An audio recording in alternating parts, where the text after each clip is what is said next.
I think what stops us is unaware of what God's doing. This is a big deal, friend. I was saying to our team this morning, I'm not trying to be a hero here or brag. I think we're pretty good at, like the sons of Issachar, we are good at determining the times and knowing what to do. I think we can do that. I think we've done that well, transitioning in seasons and times. But there's a third element. We need to discern the times. We need to know what should be doing. But there's a third element that's probably missing for most of us. We're not good at knowing what God's doing in the season.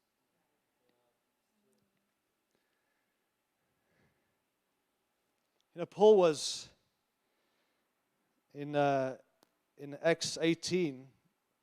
He was preaching in the synagogue and he got abused. And they shouted at him and threw rocks at him. And he got mad. I'm so glad he got mad. He had a moment of weakness. And he shook off his clothes and he said, "Your blood is on your hands." And he stormed out of the temple. And he went next door to a household that worshiped God. And he was there, obviously quitting and ready to leave. The Lord shows up, gives him a dream, says to him, "Do not stop speaking.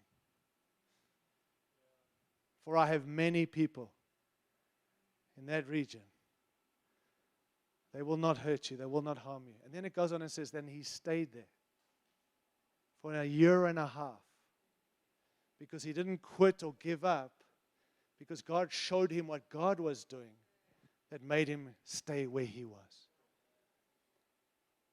Amount of people who just say, "I can't see it, I'm not seeing it, doesn't look like it's working," and we shut the door and we leave before this task complete. It's because we're unaware of what God's doing. Let's not just discern the times. Let's just know not what we should do. Let's find out what God is doing in it all. I think COVID would make so much more sense if we just saw what God's doing rather than what's happening and what must we do. I want to get better at discerning what God's doing. What are you doing? Because last time I looked, I'm here for you. We're here to serve you. What are you doing in all of this? We can't be nostalgic for an era that no longer exists. We've got to live in the now. We've got to partner with God's purpose and plans in this season, not waiting it out till the next season. Someone said cliche is present far too often when seasons of transition, where we know less about the window of time in which we're living than what we really need to.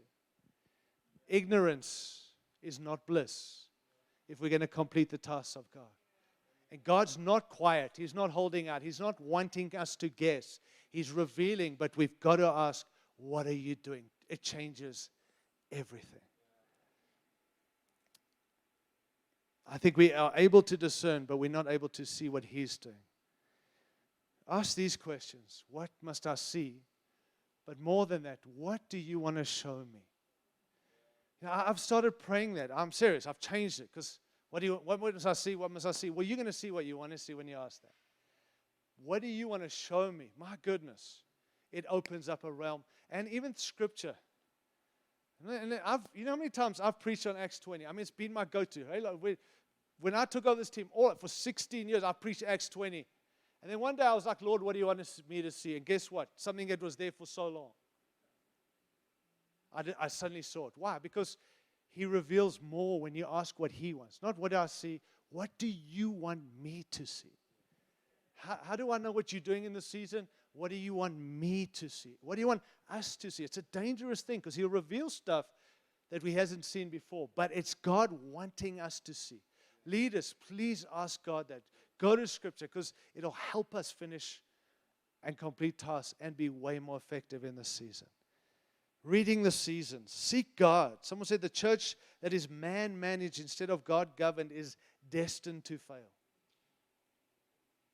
We are not called to manage God's people. We need God leading us, governing us. Seek God.